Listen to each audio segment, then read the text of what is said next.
McDonald के अलग चुनाव क्षेत्र की बात गांधी जी ने तो कभी मानी नहीं। लेकिन मुसलमान, सिख और ईसाइयों को तो अलग चुनाव क्षेत्र दिए गए हैं। वो उसका विरोध क्यों नहीं करते? सिर्फ हमें ही परे रखने की कोशिश क्यों कर रहे हैं वो? महात्मा जी के तरीकों की गहराई को समझना हम सामान्य जनों के बस में कहा। लेकिन महात्मा भी कोई अमर व्यक्ति नहीं है, ना ही कांग्रेस। महात्मा जी का विरोध करने के बजाय आप ये क्यों नहीं मान लेते कि वो छुआछूत दूर करने की बात को गंभीरता से ले रहे हैं? बहुत सारे महात्मा हिंदुस्तान में आए जिनका उद्देश्य छुआछूत दूर करना तो था, लेकिन कोई भी सफल नहीं हुआ। महात्मा आए और महात्मा चले गए, लेकिन अछूत फिर भी अछूत ही रह गए। अंबेडकर, अंबेडकर, अंबेडकर, बापूजी को बचाओ, अंबेडकर, बापूजी को बचाओ, महात्मा गांधी जिंदाबाद, महात्मा गांधी जिंदाबाद, डॉक्टर अंबेडकर, बापूजी को बचाओ, डॉक्टर अंबेडकर, बापूजी को बचाओ, अंबेडकर। आप लोग मुझे शांति से रहने क्यों नहीं देते? बहुत काम करना है मुझे। वहाँ गांधी जी खतरे में है और ये यहाँ शांति से जीना चाहते हैं। आप जाकर क्यों नहीं मिलते महात्मा जी से पूना में? आखिर क्यों? मैं जो चाहता हूँ मैंने बता दिया। मुझे काम करने दीजिए। कल सुबह मुझे कोर्ट जाना है एक केस के लिए। क्या पैसा कमाना तुम्हारे लिए गांधी जी की जिंदगी से ज्यादा जरूरी है? मैडम पेरीन और मिस्टर ठक्कर, आप नहीं जानते आप क्या कर रहे हैं। आपके नेताओं को रोजी रोटी की कोई चिंता नहीं होती होगी। अगर मैं काम नहीं करूं तो खाओ क्या, मेरा परिवार भूखों मरेगा। मुझे अकेला छोड़ दीजिए। डॉक्टर अंबेडकर, दुनिया भर से हमें तार मिल रहे हैं जिनमें गांधी जी की जिंदगी बचाने की प्रार्थना की गई है। महात्मा जी को बचाना ही चाहिए, लेकिन हमारे हकों के सामने आप गांधी जी की जिंदगी का प्रश्न आखिर क्यों खड़ा कर रहे हैं? आप चाहे तो मुझे फांसी दे दीजिए, लेकिन अपने लोगों के हकों की बलि नहीं चढ़ाऊंगा सिर्फ गांधी जी की जिंदगी बचाने के लिए। आप गांधी जी से विनती करें कि वो अपना उपोषण एक हफ्ता विलंबित करें और फिर हल ढूंढिए इस समस्या का। से बात मनवा लेने के अपने तरीके हैं, हमें भी अपनी इच्छा शक्ति दिखानी होगी। उपवास शुरू करके उन्होंने तो हमें खलनायक ही बना दिया। कौन है? नहीं, आपको तो बुखार था, आपको नहीं आना चाहिए था। उन्होंने अपना खाना बिना छुए भेज दिया। मुझे पता है, वो बीमार थे, इंग्लैंड में। बैठो। क्यों अपने आप को मारने पर तुली हुई हो? और भी बहुत सी परेशानियां हैं मुझे। खाएंगे नहीं? एमा, करीब 12 बजने को है, उपवास अब शुरू होगा।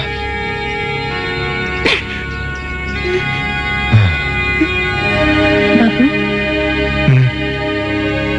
धन्यवाद।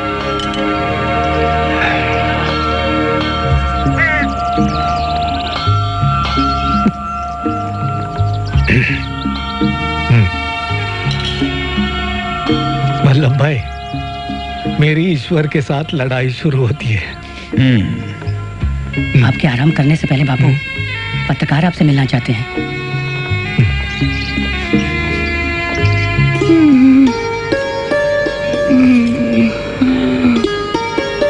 रमा,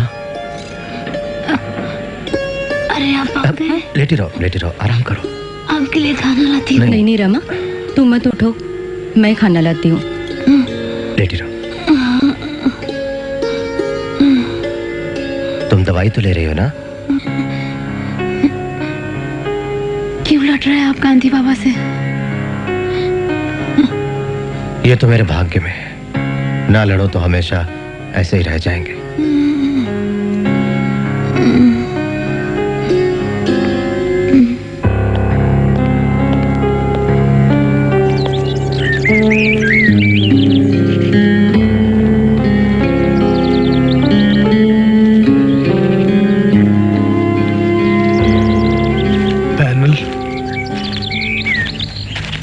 कोई आपत्ति नहीं, लेकिन मैं डॉक्टर अंबेडकर से पहले मिलना चाहूंगा।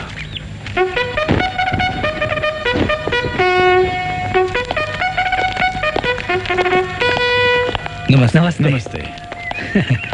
चलिए।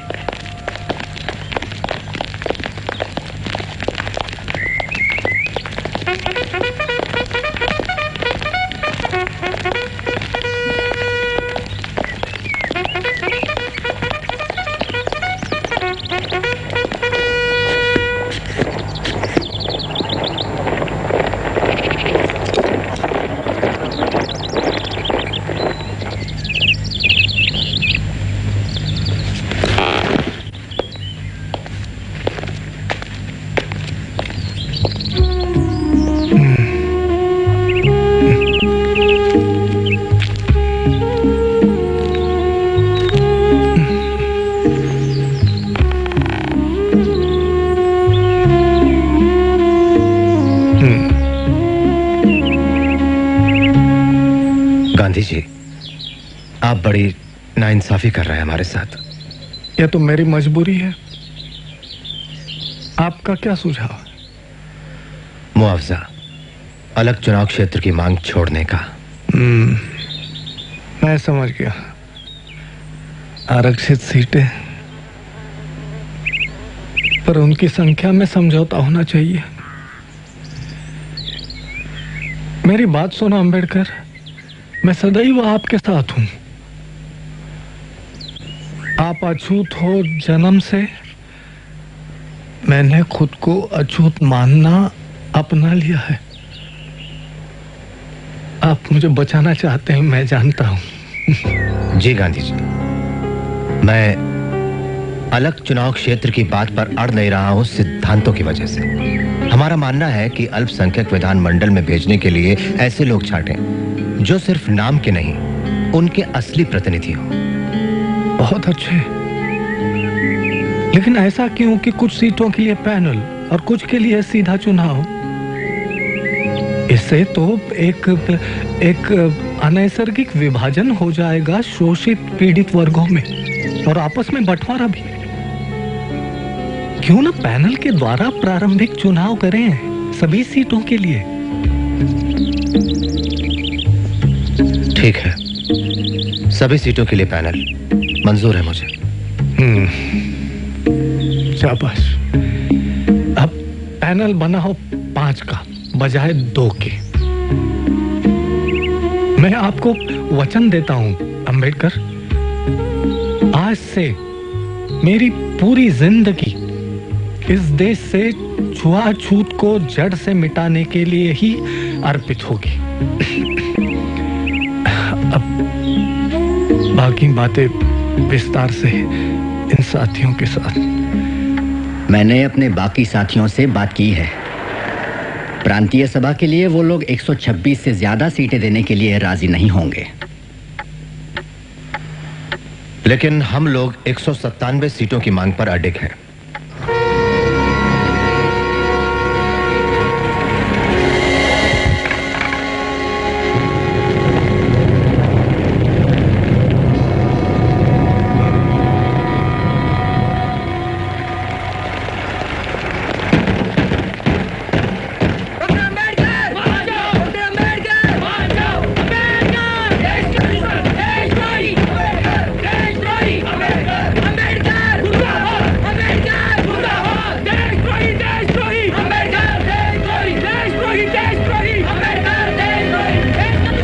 हमें धमकी भरे पत्र मिल रहे हैं डॉक्टर साहब। इस तरह जान खतरे में डालना ठीक नहीं है।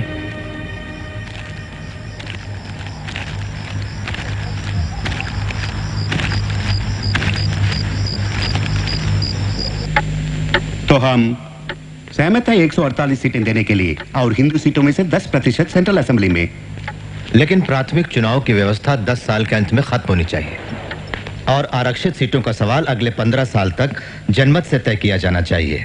डॉक्टर अंबेडकर, सुरक्षित सीटों और अलगाव का पाप बढ़कर महापाप हो जाएगा अगर हम उसे खत्म करने का जिम्मा पीड़ित वर्ग की मर्जी पर छोड़ दे। और जनमत संग्रह के लिए 15 साल का समय मांग रहे हैं आप।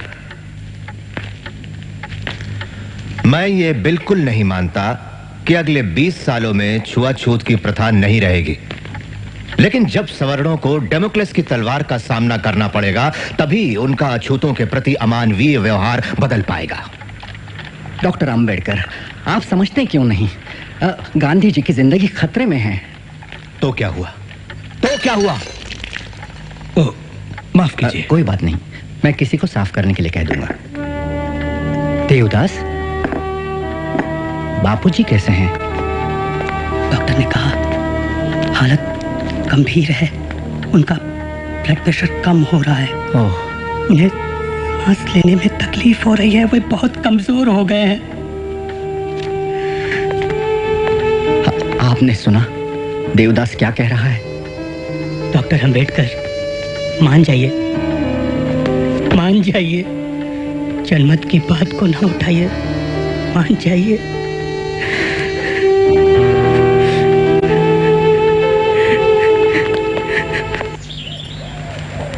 मैंने इनकी बहुत सारी बातें मान ली हैं बापूजी, 197 से 150 सीटों पर आ गया। केंद्रीय विधानमंडल में 18% और पैनल में 4। मैं मानता हूं कि इस वजह से छुआछूत की प्रथा 15 या 20 सालों में गायब नहीं हो जाएगी।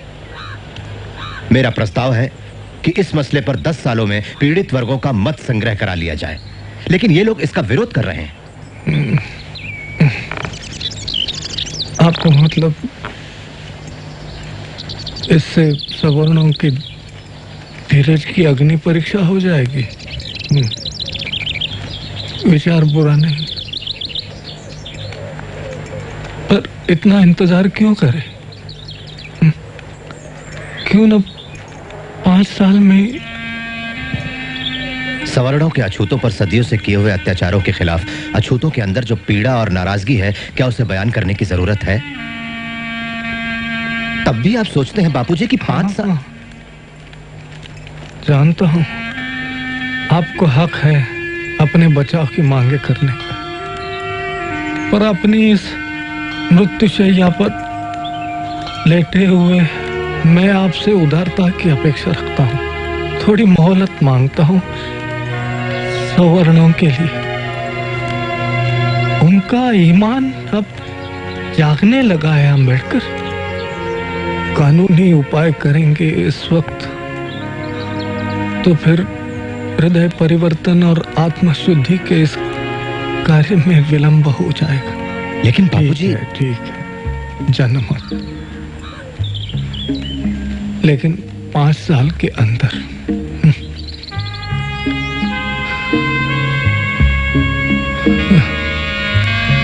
5 साल या मेरी जिंदगी।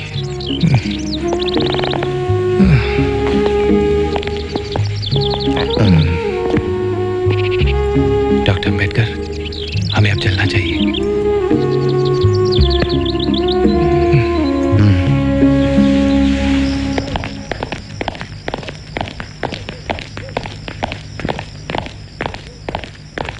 मिस्टर गांधी और डॉक्टर अंबेडकर के बीच लंबे समय से चला आ रहा आमना सामना आज आखिर पूना करार के रूप में खत्म हो गया। डॉक्टर ने इस पर जनमत संग्रह की शर्त के बिना दस्तखत करना कबूल कर लिया है। इस समझौते पे डॉक्टर अंबेडकर और पंडित मालवीय दस्तखत करेंगे। इससे गांधी जी का दीर्घ कुपोषण भी समाप्त हो जाएगा। मां फलेषु कदाचन मां कर्म फल हेतुर्भू माते संगोस्त्वकर्मणि।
डॉक्टर अंबेडकर, एक बार फिर लोगों के मन में आप गुस्से की वजह बन गए।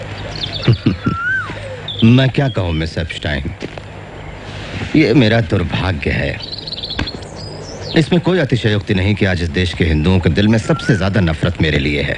मुझे देशद्रोही करार दिया गया, नाशक ठहराया गया हिंदुत्व का, इस देश का सबसे बड़ा दुश्मन करार दिया गया। लेकिन जब ये धुआं हट जाएगा और जब इतिहासकार निष्पक्ष होकर मेरी जिंदगी का वापस लेखा जोखा करेंगे, तब उन्हें जाकर मेरी देशभक्ति का एहसास होगा। ऐसा अगर नहीं हुआ तो? नहीं हुआ तो मैं परवाह नहीं करता। मैं जानता हूं कि पीड़ित वर्गों का मेरे काम में असीम विश्वास है। ये पक्का है कि मैं उनके दिल में हमेशा बसा रहूंगा। डॉक्टर अंबेडकर, मैं आपका और आपके साथियों का समर्थन चाहता हूं सुब्बरायन और अय्यंगार मंदिर प्रवेश के बिल पर।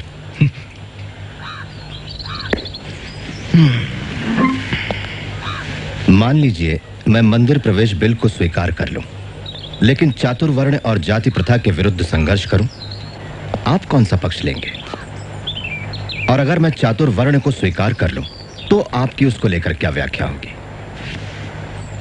ब्राह्मण, क्षत्रिय, वैश्य और शूद्र, या इसका उल्टा, सबसे ऊपर शूद्र? डॉक्टर अंबेडकर, मैं एक हिंदू हूं इसलिए नहीं कि मैंने हिंदू के घर जन्म लिया, बल्कि इसलिए ये मेरी इच्छा है और विश्वास है। कोई ऊंच नीच नहीं है, छोटा बड़ा नहीं है हिंदू धर्म में जिसका मैं आचरण करता हूं। लेकिन अगर आपका झगड़ा वर्ण व्यवस्था से है, तो फिर मैं नहीं हूं आपके पक्ष में, क्योंकि मेरी यह दृढ़ आस्था है कि वर्णाश्रम हिंदू धर्म का एक महत्वपूर्ण हिस्सा है। तब मैं भी आपके पक्ष में नहीं हूं। बापू, हमारी मुक्ति राजनीतिक सत्ता पाने पर होगी, ना कि तीर्थ यात्रा या फिर उपवास करने से। इजाजत चाहूंगा।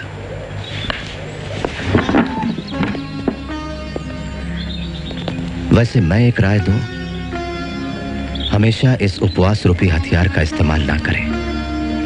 आपकी जिंदगी कीमती है, देश को जरूरत है आपकी।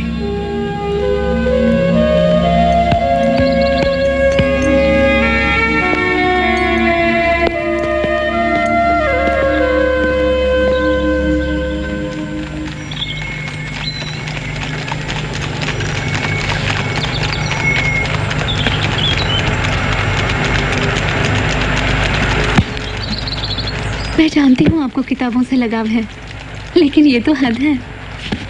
आपने किताबों के लिए घर बनवाया है? अगले सप्ताह मुझे फिर लंदन जाना है, जॉइंट पार्लियामेंट्री कमेटी के लिए।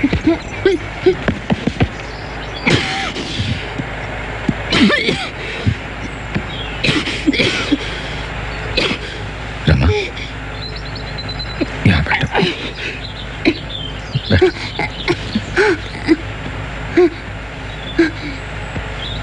मेरी एक इच्छा है साहब। हाँ रमा, अगली बार मैं इलाज के लिए तुम्हें अमेरिका ले चलूंगा। नहीं, यही ठीक होगा। अमेरिका और इंग्लैंड नहीं, पंढरपुर। मैं पंढरपुर के विठोबा के सामने सिर नवाना चाहती हूँ। मेरी इतनी सी इच्छा पूरी नहीं करेंगे? भगवान विठोबा निजी जाति के लोगों को दर्शन नहीं देता। ऐसे भगवान के पास क्यों जाएं, जो कि हमें आशीर्वाद भी नहीं देना चाहता? नासिक में मंदिर प्रवेश के लिए आप लड़े थे। हाँ, लेकिन वो लड़ाई हमारे हकों की थी, भगवान के दर्शन के लिए नहीं। अगर वो हमें हिंदू मानते हैं तो भगवान के दर्शन पर भी हमारा हक होना चाहिए। मैं और अछूतों की तरह दूर से ही दर्शन कर लूंगी। नहीं नहीं रमा, नहीं। समझने की कोशिश करो राम। जो भक्तों के बीच भेदभाव करे वो भगवान नहीं, पत्थर है। हमारा भगवान हमारे हृदय में है। उस भगवान के पास जाकर हमें अपने आप को छोटा नहीं करना चाहिए, जिसे हमारी परवाह नहीं। अपने पंढरपुर हम खुद बनाएंगे रामू। हाँ? प्रिय भावराव, लॉ कॉलेज के प्रिंसिपल के रूप में मैं सिलेबस में कुछ सुधार लाने की कोशिश कर रहा हूँ। मैं अपने लोगों के प्रति अपने कर्तव्य और अपने घर के प्रति अपनी जिम्मेदारी के बीच फंस गया हूँ। मुझे रमा की सेहत की चिंता है। पिछले कई दिनों से उसकी हालत बिगड़ती जा रही है।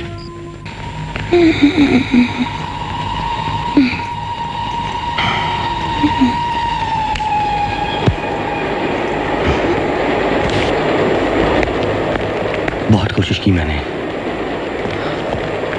रमा, पी लो इसे, अच्छी हो जाओगी। नहीं, जल्दी से अच्छे हो जाओ, मैं तुम्हें अच्छे से अच्छे डॉक्टर को दिखाऊंगा। जरूरत नहीं। मैंने तुम्हें हमेशा दुख दिया है रमा। मैं खुश हूँ। मैं शांति से मरूंगी। मैं मरने से नहीं डरती। मैंने कई मृत्यु देखे। मेरी माँ, पिता, आपके माता पिता, चाचा, आपके भाई, हमारे 4 बच्चे, रमेश, गंगाधर, इंदु, राजरत्ना, इन सबको मरते देखा है मैंने। साहब, बारिश हो रही है।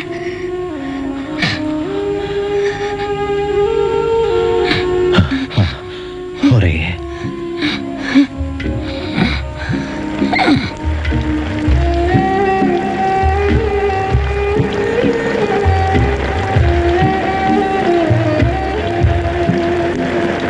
थोड़ी बहुत थक जाओगे, मुझे तुम्हारी जरूरत है। तुम्हें पता नहीं मैं कितना अकेला हूं।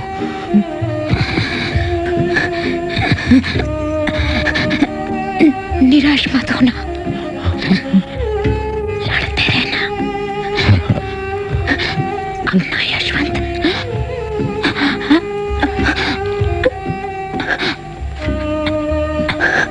रमा,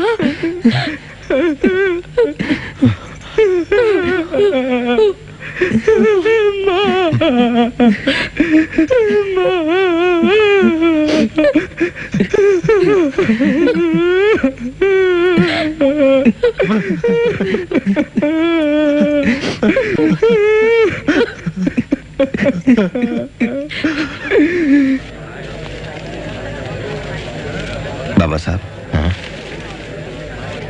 हजारों लोग इंतजार कर रहे हैं, तो अब चलें?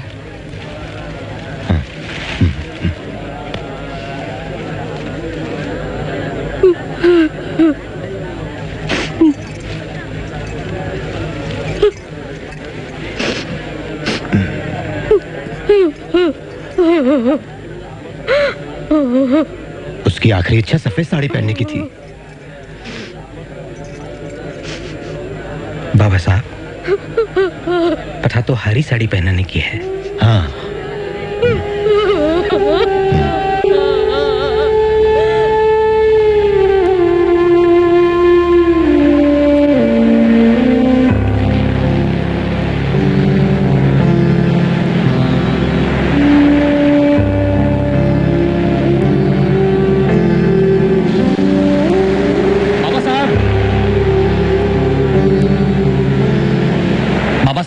कहिनूर गांव के 400 अछूत मुस्लिम धर्म स्वीकार कर रहे हैं। उन्हें रोकिए। मैं एक जरूरी घोषणा करने जा रहा हूं योला परिषद में।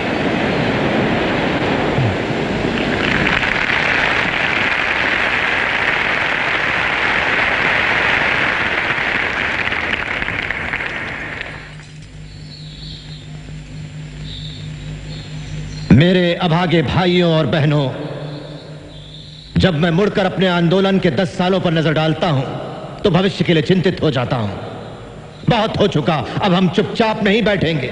समय आ गया है जब हम इन दमन और तिरस्कार की जंजीरों को तोड़ दें। जात पात के इस दलदल से बाहर निकल आइए जिसने हमें बद से बदतर जिंदगी दी। इन सामाजिक बेड़ियों को तोड़कर बाहर निकल आइए और चुन लीजिए ऐसे धर्म को जो हमें बेहतर अवसर और समानता का अधिकार दे।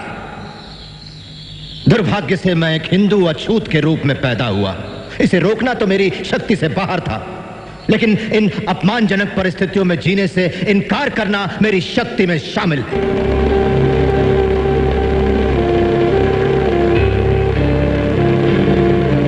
हालांकि मैं हिंदू पैदा हुआ हूं, लेकिन मैं भरोसा दिलाता हूं आपको कि एक हिंदू के रूप में हरगिज नहीं मरूंगा।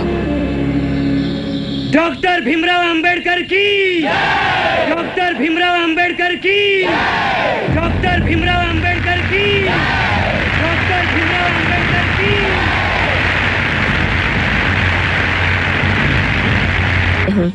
मैं आपको अमेरिका से आए डॉक्टर हेनरी क्रेन से मिलवाना चाहती हूँ। Hello doctor crane. हेलो। ये आपके धर्म परिवर्तन आंदोलन का जायजा लेने आए हैं। और मिस्टर गांधी से वर्धा में पहले मिल चुके हैं। हाँ डॉक्टर अंबेडकर, इस मामले में मैं बहुत से लोगों से मिला हूँ। और मुझे पूरा यकीन है कि सिर्फ ईसाई धर्म के पास ही आपके सारे सवालों का जवाब है। अगर आप ईसाई धर्म अपनाते हैं तो सारे ईसाई देश आपके सामाजिक, राजनीतिक और आर्थिक स्तर को उठाने में मदद करेंगे। और मैं सोचती हूँ किसी भी हिंदुस्तानी को इसमें कोई ऐतराज नहीं होगा। डॉक्टर अम्बेडकर, जैसा कि बाइबल में लिखा है कि धरती के उत्तराधिकारी गरीब ही होंगे। वैसे आप कौन सी बाइबल पढ़ती हैं miss Drescher? The holy Bible, of course. बिल्कुल सही, पर कौन सा एडिशन?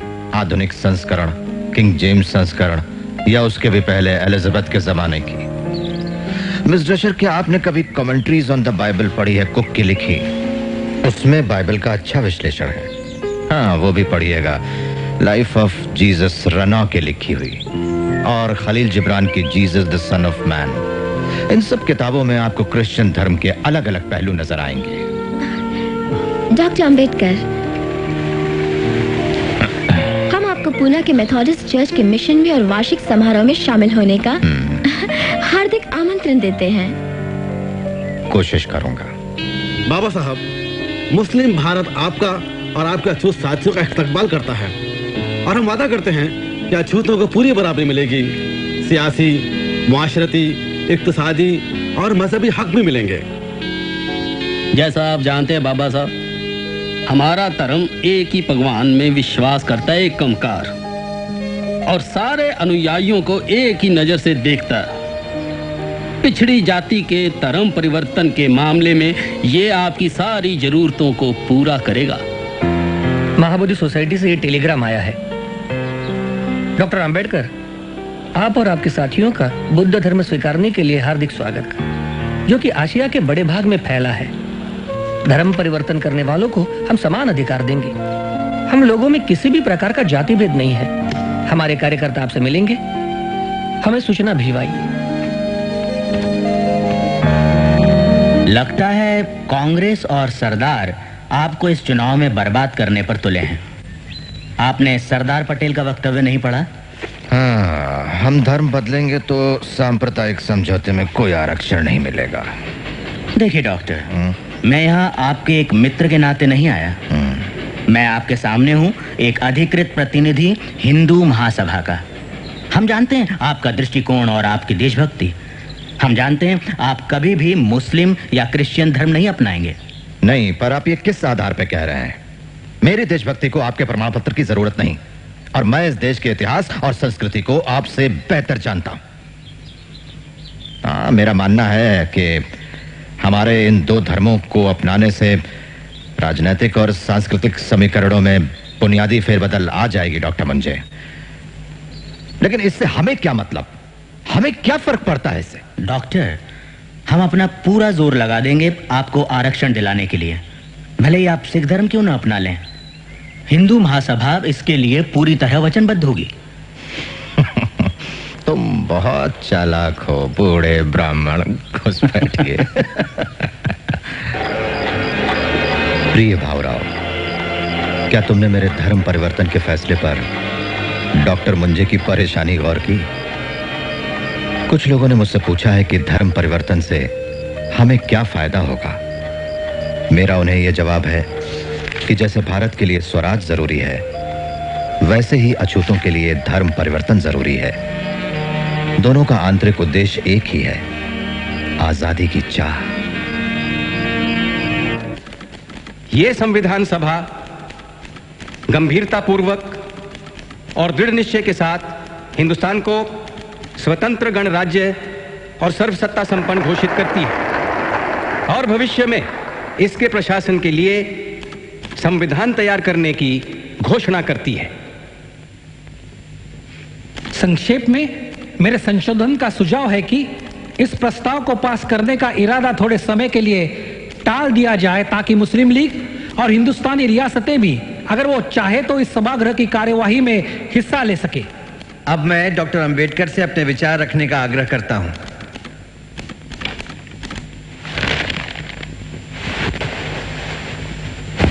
अध्यक्ष महोदय, मैं आपका हार्दिक आभारी हूं कि आपने मुझे प्रस्ताव पर बोलने का मौका दिया। मैं जानता हूं कि आज हमारे बीच आर्थिक, राजनीतिक और सामाजिक तौर पर फूट है।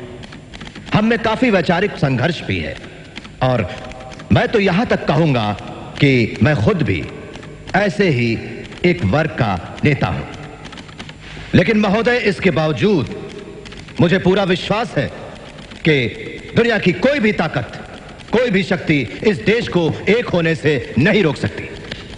हालांकि मुस्लिम लीग इस बात पर जोर दे रही है कि हिंदुस्तान का बंटवारा कर दिया जाना चाहिए, लेकिन एक दिन उनको यह बात जरूर समझ में आएगी कि हिंदुस्तान का बंटवारा उनके हित में नहीं, बल्कि अखंड भारत उनके लिए ज्यादा बेहतर होगा।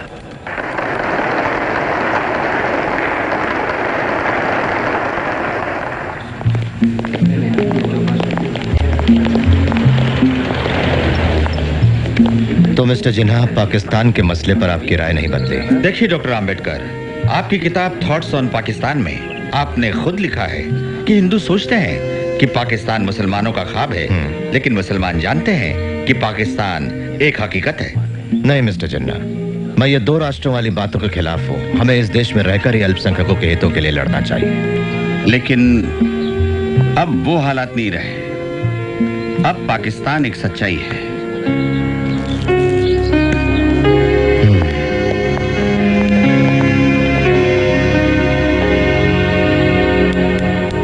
छुआछूत किसी भी रूप में हो, खत्म कर दी गई है। इस कानून के पालन में असमर्थता दिखाना अपराध माना जाएगा।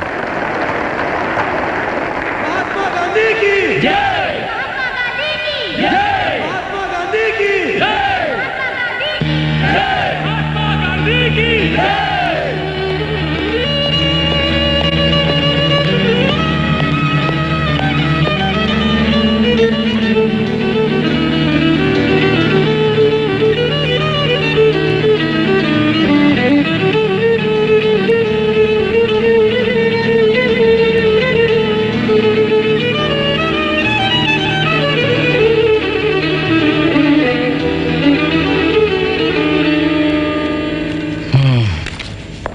आपको कई परेशानियां हैं बाबा साहब।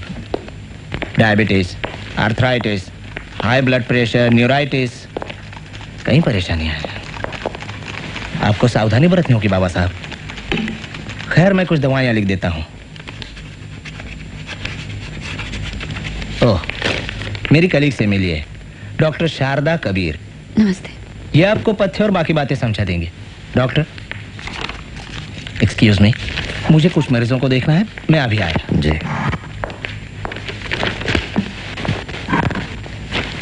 आपको इंसुलिन का इंजेक्शन हर रोज लेना होगा। संतुलित खाना और कसरत भी उतनी ही जरूरी है। ये तो बहुत मुश्किल है। सब मुमकिन है, अगर आप लंबी उम्र जीना चाहें तो। आपके लोगों को, देश को आपकी जरूरत है। अगर आप चाहें तो मैं आपके घर आकर आपकी पत्नी को सब समझा दूंगी। मेरी पत्नी को गुजरे 12 साल हो गए हैं doctor Kabir. I am sorry. पर कोई तो होगा घर में जो आपकी देखभाल करता हो। नहीं, कोई नहीं। संजोग की बात है कि मिस्टर जयकर ने संविधान सभा से इस्तीफा दे दिया है। बॉम्बे लेजिस्लेटिव कांग्रेस पार्टी चाहती है आप सीट संभालें। आप स्वीकार करेंगे? 20 साल जहर उगलने के बाद कांग्रेस मुझे संविधान सभा का भार सौंपना चाहती है। क्या आपके लोग मुझे चैन से काम करने देंगे? देश आज बहुत ही कठिन परिस्थिति में से गुजर रहा है, उसे आपकी जरूरत है। सारे लोग, यहाँ तक कि सभी राजनीतिक पार्टियां भी नए भारत के निर्माण में सहयोग देंगी। मिस्टर पाटिल, क्या आपने मिस्टर गांधी से राय ली? हाँ, बापू को कोई ऐतराज नहीं। जवाहर ने भी हाँ कह दी और राजेंद्र प्रसाद भी आपके लिए उत्सुक हैं। बहुत खुशी हुई है जानकर। चलिए, आपने भी महसूस किया कि राष्ट्रवादी रहा जा सकता है कांग्रेस में ना रहते हुए भी। आप मंत्रियों की लिस्ट से खुश नहीं हैं बापू? नमस्ते जी। नमस्ते। कानून मंत्री कौन होगा जवाहर? और संविधान की जिम्मेदारी? संविधान के लिए हम दुनिया भर के विशेषज्ञों की राय ले रहे हैं। दुनिया भर के? इसीलिए तो छोड़ के आए। मेरे ख्याल में स्वतंत्र भारत का संविधान एक शोषित को लिखना चाहिए। डॉक्टर अंबेडकर के बारे में क्या ख्याल है?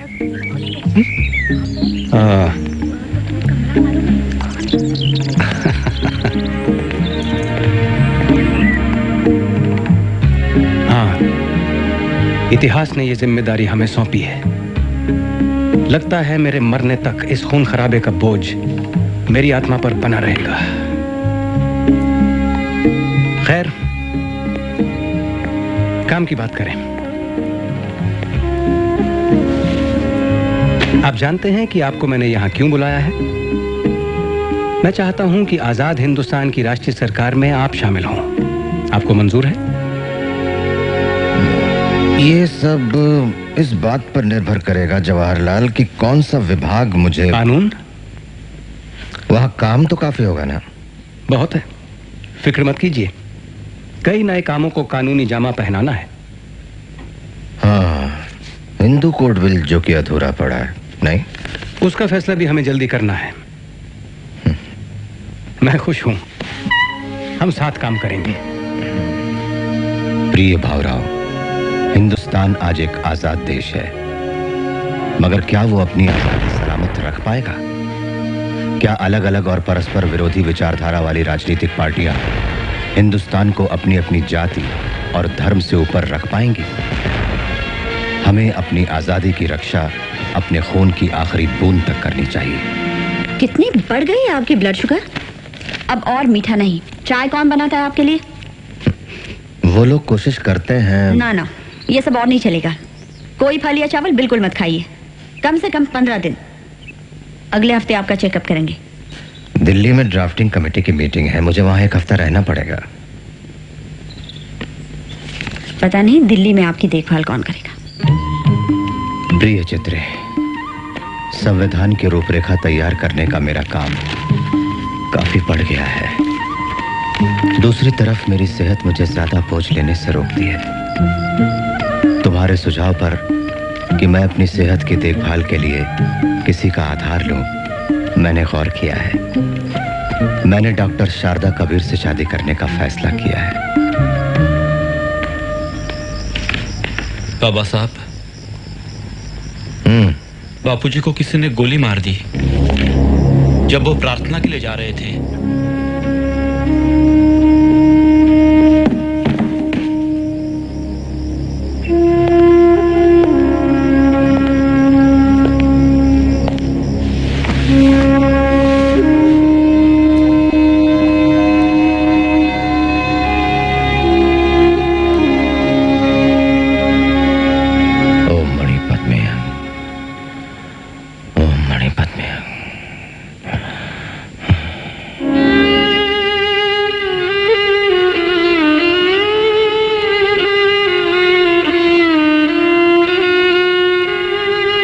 डॉक्टर अंबेडकर, पहले आप दस्तखत कीजिए, उसके बाद मैडम करेंगी।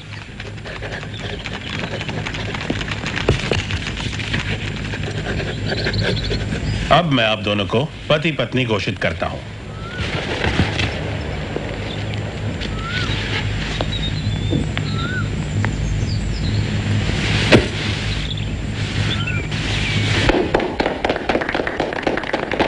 अभिनंदन डॉक्टर। राष्ट्रपति महोदय, सर, मैं ड्राफ्टिंग कमेटी द्वारा निश्चित की हुई संविधान की रूपरेखा को प्रस्तुत करता हूं और निवेदन करता हूं कि इस पर विचार किया जाए। राष्ट्रपति महोदय सर, मैं इस सदन में उपस्थित उन लोगों में से एक हूं जो जानते हैं कि इस संविधान का मसौदा तैयार करने में डॉक्टर अंबेडकर ने कितनी मेहनत और लगन खर्च की है। शायद सदन को पता हो कि उसके द्वारा मनोनीत 7 सदस्यों में से एक ने इस्तीफा दे दिया और उसकी जगह किसी और को नहीं लिया गया। एक सदस्य थे अमेरिका में, तो उनकी जगह भी खाली रही, और एक और सदस्य अपने कुछ कामों में, राज्य के कामों में व्यस्त रहे, इसलिए उनकी जगह भी खाली रही। एक या 2 सदस्य दिल्ली के बाहर थे और शायद सेहत की वजह से शामिल न हो सके। इसलिए आखिर में हुआ यूं कि मसौदा तैयार करने का सारा भार आ पड़ा डॉक्टर अंबेडकर पर, और मुझे कोई शक नहीं कि हम सब उनके अनुग्रहित हैं।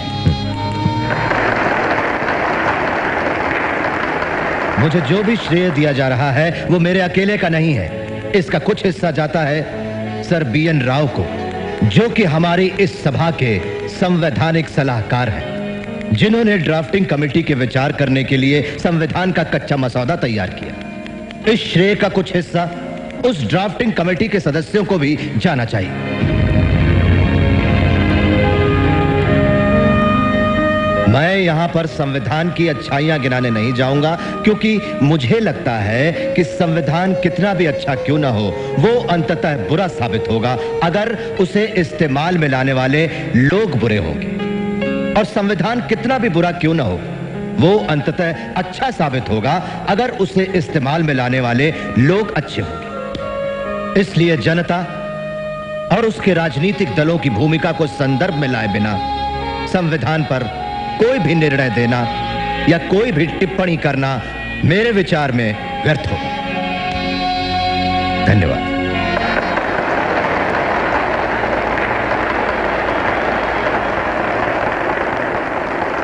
यहां आसन पर बैठे हुए और प्रतिदिन की कार्रवाई को देखते हुए मुझे यह प्रतीत हुआ, जो शायद किसी और को ना हुआ हो, कि कितने उत्साह और लगन के साथ संविधान समिति के सदस्यों ने और खास तौर से उनके चेयरमैन डॉक्टर अंबेडकर ने अपनी खराब सेहत के बावजूद ये काम पूरा किया।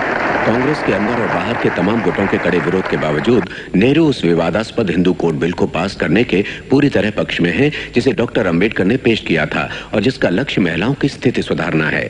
डॉक्टर अंबेडकर का विश्वास है कि एक प्रबुद्ध समाज की पहचान उसकी महिलाओं की स्थिति से होती है।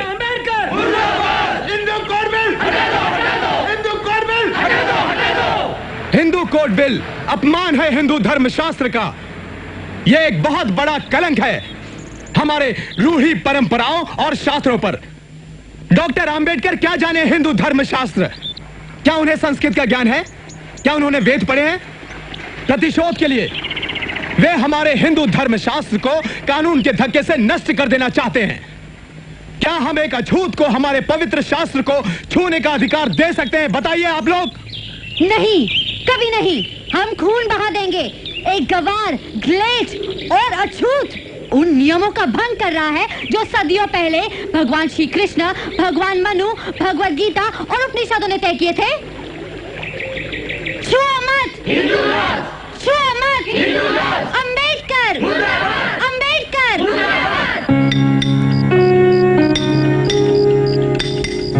प्रिय भावराम, हर तरफ से हिंदू कोड बिल का तीव्र विरोध हो रहा है। और हाँ, बुद्ध की मूर्ति जो माडिगेलकर सिद्धार्थ कॉलेज के लिए बना रहे हैं, वो अब लगभग पूरी हो चुकी है, और साथ ही बौद्ध धर्म अपनाने का मेरा निश्चय भी। मैं बचपन से ही बौद्ध धर्म से प्रभावित रहा हूं। जब मैंने दादा केड़ुस्कर लिखित बुद्ध चरित्र पढ़ा था, जो एक प्रसिद्ध लेखक और पिताजी के मित्र भी थे, उन्होंने यह किताब मुझे भेंट दी थी। जीवन भर मेरे प्रेरणा स्रोत रहे हैं संत कबीर, महात्मा ज्योतिबा फुले और भगवान बुद्ध। बौद्ध धर्म अकेला धर्म है जो 3 सिद्धांतों की शिक्षा देता है: प्रज्ञा, करुणा और समता। बौद्ध धर्म ही विश्व में शोषण का समाधान है। लोग आज किसी तरह बौद्ध धर्म को साम्यवाद के साथ जोड़ने की कोशिश करते हैं, मगर साम्यवाद का आधार जबरदस्ती है और बौद्ध धर्म का अहिंसा।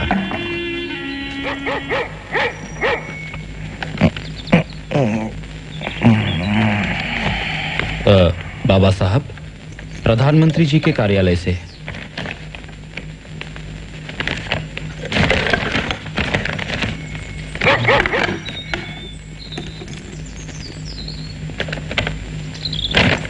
पढ़ो इसे। आप तो जानते हैं कि हिंदू कोड बिल का काफी विरोध हो रहा है सदन के भीतर और बाहर भी। बेहतरीन इरादों के बावजूद भी ये इस सेशन में पास नहीं हो सकता। मैं आपकी नाउम्मीदी समझ सकता हूँ। यहाँ तक कि शादी और तलाक वाले हिस्से भी आखिरकार टाल देने पड़े। मैं दुर्भाग्यपूर्ण निर्णय है ये। रत्तू, चलो डिक्टेशन लो। काफी समय से मैं मंत्री पद से इस्तीफा देने की सोच रहा था। सिर्फ हिंदू कोड बिल को अमल में लाने की आशा ने ही मुझे यह निर्णय लेने से रोक रखा था। लेकिन इस बिल की मृत्यु के साथ जब विवाह और तलाक वाला हिस्सा भी खत्म कर दिया तो मुझे सदन का सदस्य बने रहने में कोई भी औचित्य नहीं दिखता। हिंदू कोड बिल इस देश में समाज सुधार के लिए उठाया गया सबसे महत्वपूर्ण कदम था। हिंदू समाज के वर्गों के बीच और स्त्री पुरुषों के बीच जो असमानता है उसे बरकरार रखकर आर्थिक सुधारों के लिए कानून पास करना हमारे संविधान का मजाक उड़ाने जैसा है और गोबर के ढेर पर महल खड़ा करने जैसा है।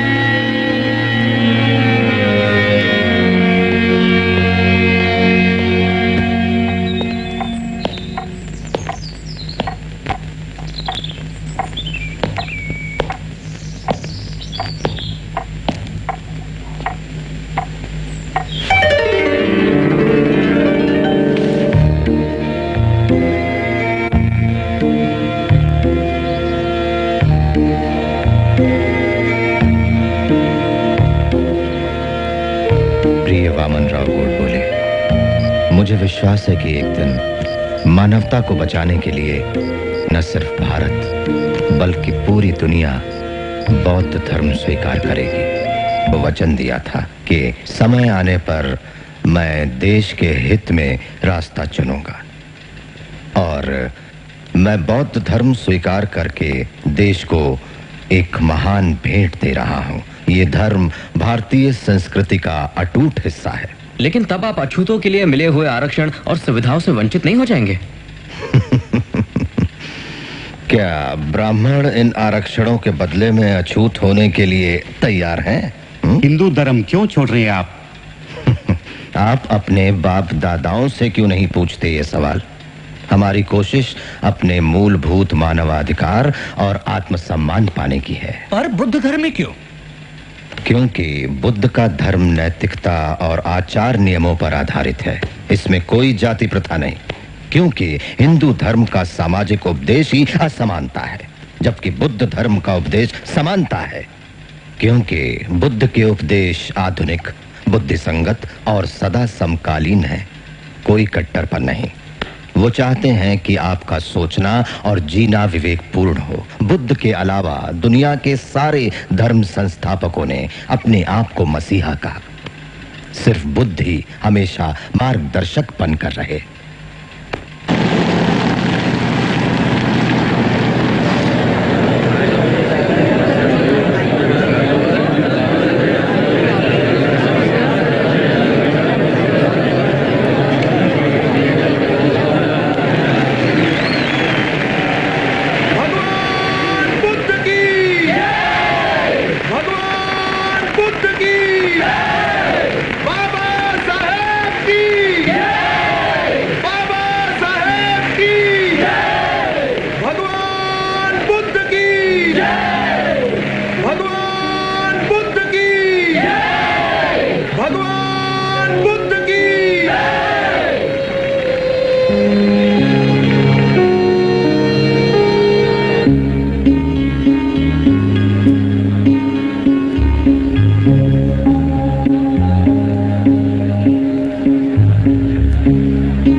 भगवतो अरहतो सम्मा संबुद्धस्सा। नमो तस्सा भगवतो अरहतो सम्मा संबुद्धस्सा। नमो तस्सा भगवतो अरहतो सम्मा संबुद्धस्सा। बुद्धं शरणं गच्छामि धम्मं शरणं गच्छामि संघं शरणं गच्छामि पानातिपाता वैरमणि सिक्खापदं समादयामि आदिन्नादाना वैरमणि सिक्खापदं समादयामि कामेषु मिच्छाचारा वैरमणि सिक्खापदं समादयामि मुसावादा वैरमणि सिक्खापदं समादयामि सुरामेरया मज्जपमादठाना वैरमणि सिक्खापदं समादयामि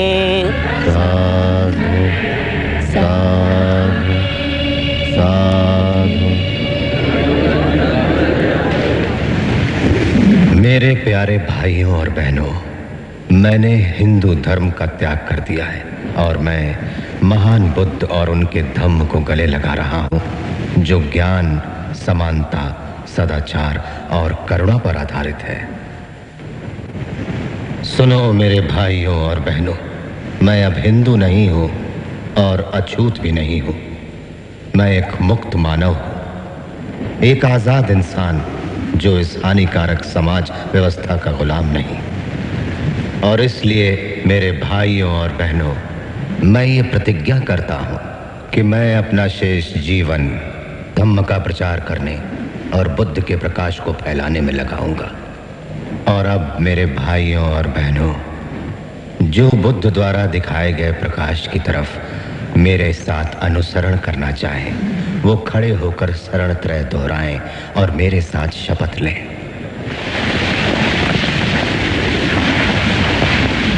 मैं भगवान बुद्ध के बताए हुए 10 नीति वचनों का पालन करूंगा। मैं भगवान बुद्ध के बताए हुए 10 नीति वचनों का पालन करूंगा।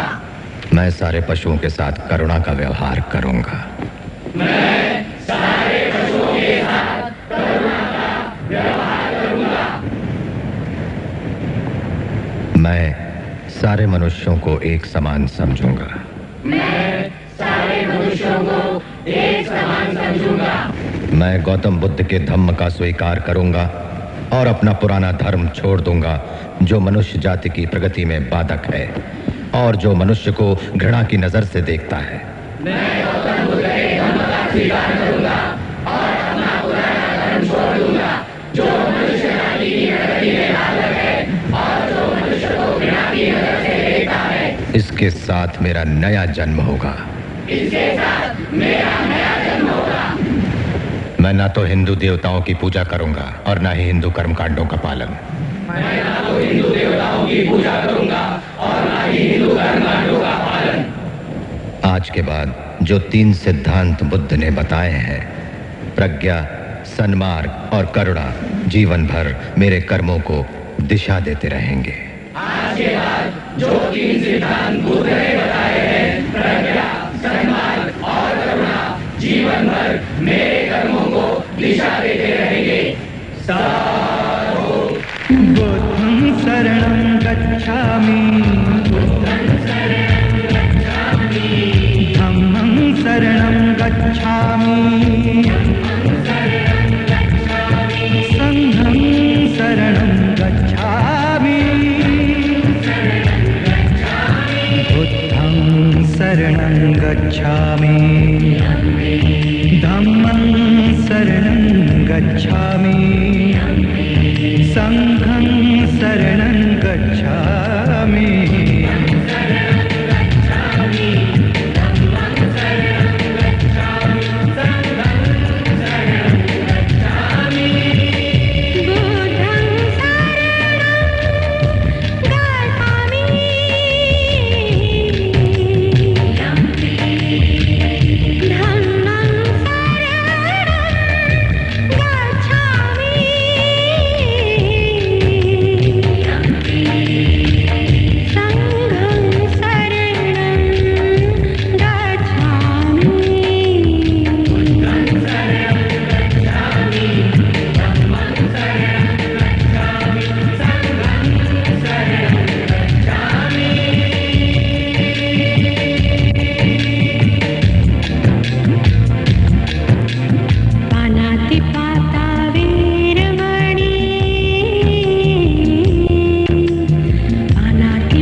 सिक्खपदं समादियामि कामेषु मिच्छाचारा वीरमणि सिक्खपदं समादियामि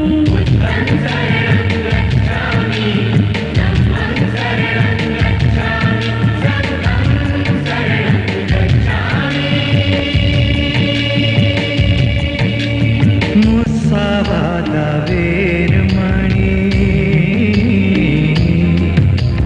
मुस्सावादा वीरमणि सिक्खपदं समादियामि